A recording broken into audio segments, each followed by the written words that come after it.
to my presentation on ALT Survival Japanese. After I go over this list, it might help you to add your own list. First of all, my disclaimer that you are fully capable of reading, and I will just smile while you read it.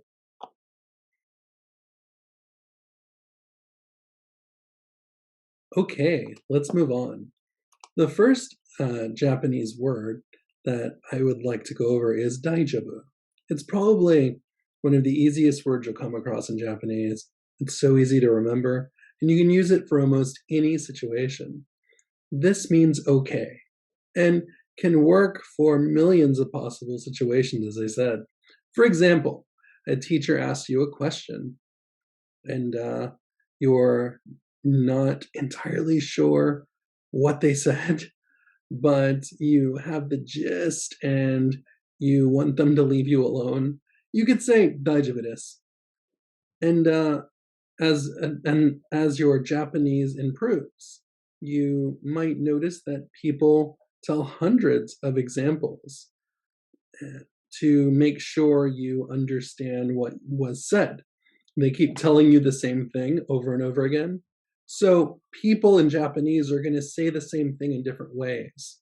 What I'm trying to say is you're going to hear a lot of different examples said the same exact method, but maybe a slightly different method. Meaning that you're going to hear, you get the point. So in Japanese, you're going to hear Daijubo is a good way to get away from this. You might notice your Japanese friends do it. They say, "Wakarimashita, Daijubo desu." And what they're saying is, I get it, dude. You don't have to keep telling me example after example after example. So you can say, "Hai, wakarimasu. Hai, wakarimashita. Hai, wakarimashita." And then they'll leave you alone with this bombardment of examples. And it's neither formal nor informal. So you can use it in any situation. And also, "Hai, wakarimashita" is also a really good way to let your person speaking know that you understand what they're saying. Wakaru means I understand. Wakarimashita means I understood. Wakarimasu is a nice way, masu, going back to that mas thing. It's the I'm at work way of saying I understand. And Daijubo desu, I add the des at the end because I'm at work. But maybe I can just say Daijubo if I'm not at work. Okay, let's look at the next word. This is the word I was talking about before, saying don't say it at work. You might notice that most teachers speak to each other in honorifics, meaning their sentences end with masu and desu. When in Japan, do as the Japanese do. However, locals understand that Japanese is not your first language. So I've met principals in 6-7 years who had complained about domo domo. I mentioned that, and in another presentation, and I've heard other teachers complain that ALTs didn't speak with honorifics. But most Japanese people call those people who say that stuff uptight. They do. When you become friends with them, they're like, that person who said a foreigner should speak in honorifics, they're kind of uptight. I've heard it. I even heard a vice principal laughing about it, like with a Japanese teacher I was telling the story to. They were laughing and going, "I can't believe they expect someone whose second language is Japanese to speak in honorifics all the time. How ridiculous!" Because I made it kind of a mistake once, but it wasn't a big deal. Yeah, so like I said arigato instead of arigatou gozaimasu, and then the but that next principal was like joking about it, and he's like arigato. Like arigatou gozaimasu. I would say arigato. He'd say arigatou gozaimasu. We were just joking together. But some people don't joke about that. They really want you to say arigatou gozaimasu. They don't want you to say arigato or domo. They want you to say the whole thing, arigatou gozaimasu. And it's really like saying thank you very much versus thanks. And they're also taught that in English, when you say thanks, that it's rude. I don't know why, but they're taught, oh, it's such an informal way to say thank you. I mean, where I'm from, thanks, thank you is fine. It's better than saying whatever, you know? Or sure. I've said sure for things a lot, which just means yes. But here they learn all these things like I've heard howdy, and where I'm from, we say howdy for hello. But apparently that's very informal in Japan. I don't know. Maybe the British say that. But I don't know why. I've just heard that it's apparently informal here. But where I'm from, you say it in business, so it just changes. Like maybe domo is okay in some situations. It's up to you to decide. Read the air.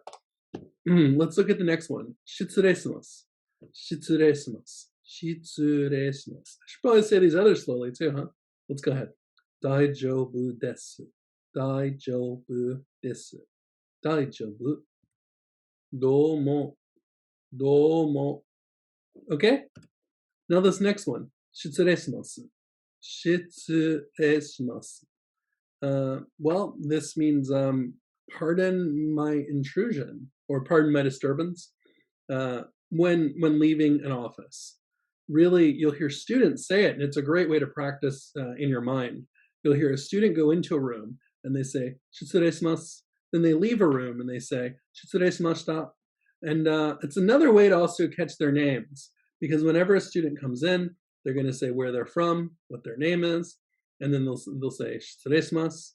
And then they leave and they say shitsureshimashita. So it's a good way to catch their name, because they'll say like, let me think of a Japanese name. All right, sure. Goto Kenshiro. So Goto Kenshiro, shitsureshimasu. Something like that. Or Sanninsei.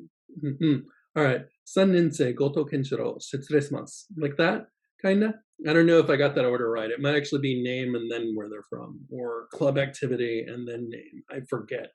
But anyway, they say all of that. And then they say what they want, like Hagi onegashimasu. Can I have the key, please?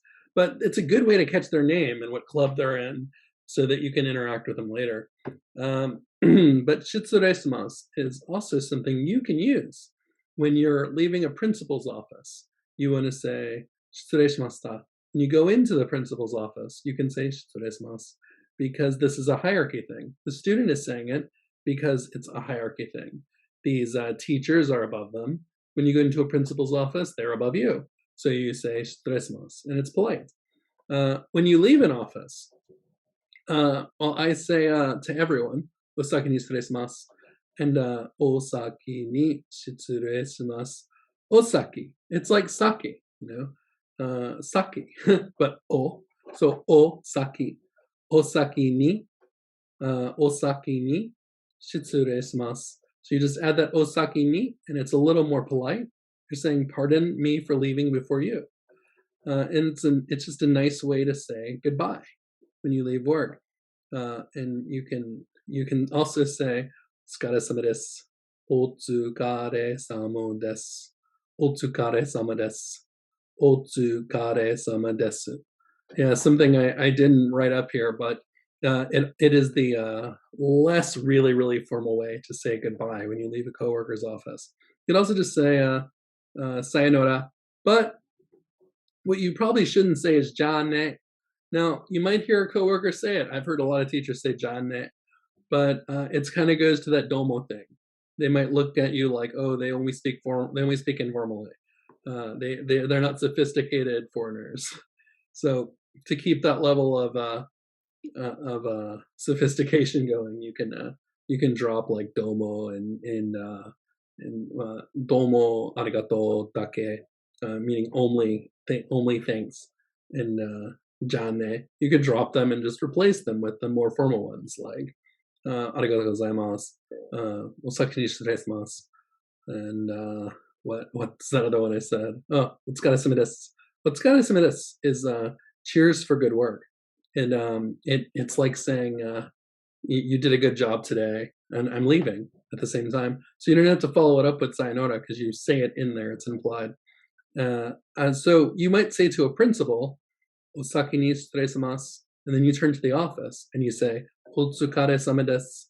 And those combined means that you're telling first the principal in a very honorific way, goodbye, I have to go before you.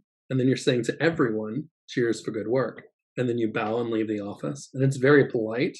It'll kind of keep this whole bonding thing going. And you might notice that they smile and they're very happy that you try.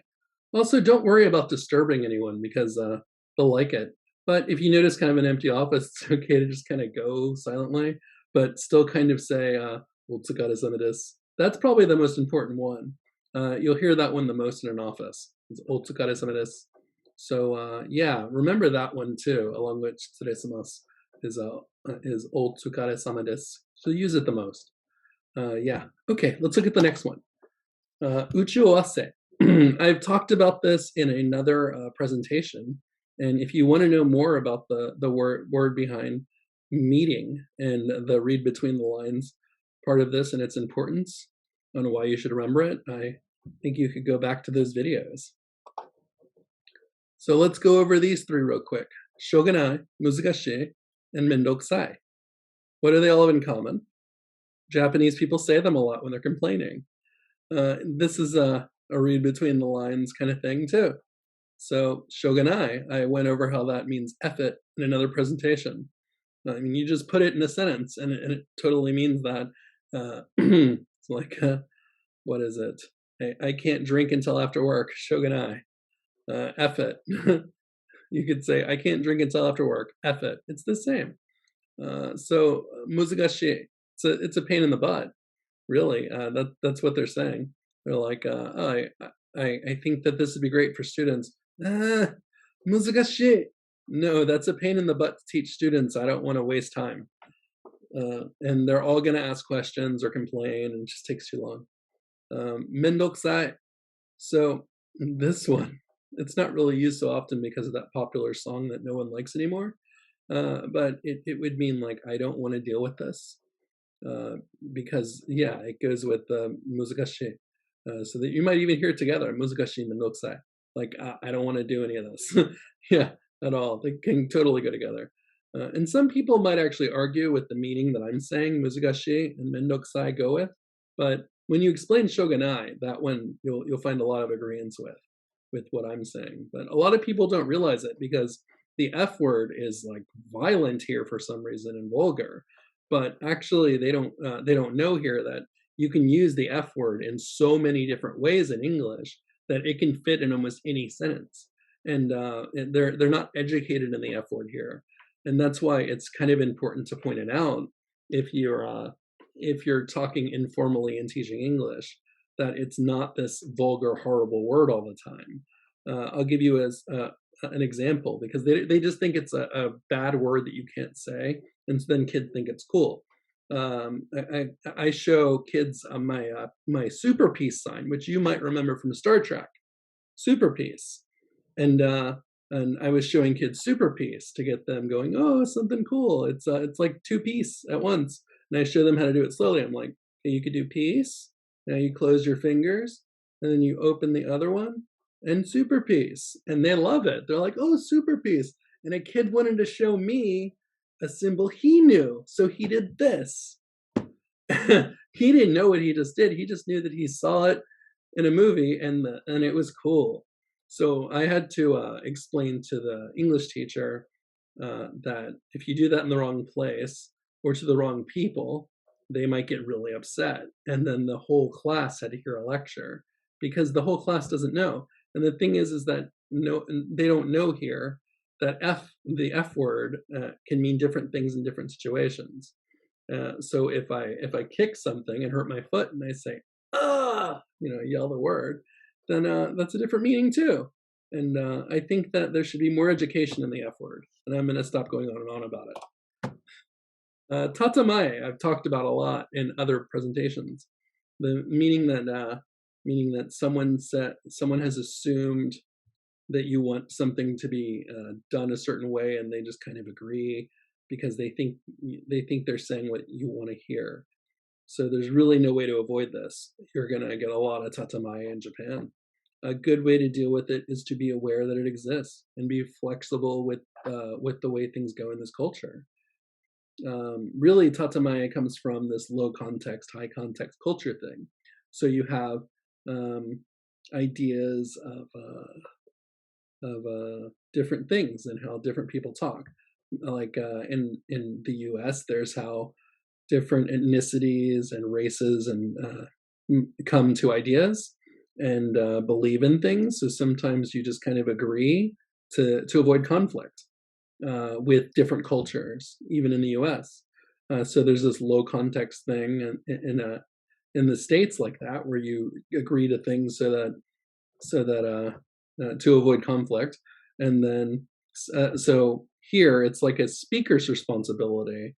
It moves to a high context of culture. So it's a speaker's responsibility to interpret the clear meaning of what's going on, and then you move people and give them your ideas, and you imply to the listener what you want, and then you want the listener to understand this low context situation, and then a U.S. speaker has the responsibility to make things clear in a high context, but a Japan speaker might go, everything is implied and they should understand.